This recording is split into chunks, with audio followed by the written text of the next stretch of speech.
عامر لیاقت حسین انتقال کر گئے، گھر میں مردہ حالت میں پائے گئے۔ معروف سیاستدان عامر لیاقت حسین تشویشناک حالت میں اسپتال منتقل کیے گئے، جبکہ ڈان نیوز کے مطابق وہ گھر میں مردہ حالت میں پائے گئے۔ اطلاعات ہیں کہ ان کے ڈرائیور نے ریسکیو عملے کو کال کی، جس کے بعد انہیں ہسپتال پہنچایا گیا۔ گزشتہ شب ملک چھوڑنے کی خبر بھی وائرل ہوئی۔ واضح رہے کہ اپنی تیسری شادی کی ناکامی کے بعد چند دن قبل عامر لیاقت نے دلبرداشتہ ہو کر ملک چھوڑنے کا عندیہ دیا تھا۔ اس کے علاوہ گزشتہ رات ان کے ملک چھوڑنے کی خبریں بھی وائرل ہوئیں۔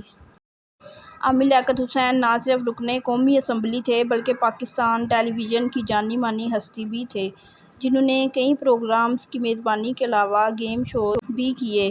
عامر لیاقت حسین مشہور نعت خواں بھی تھے۔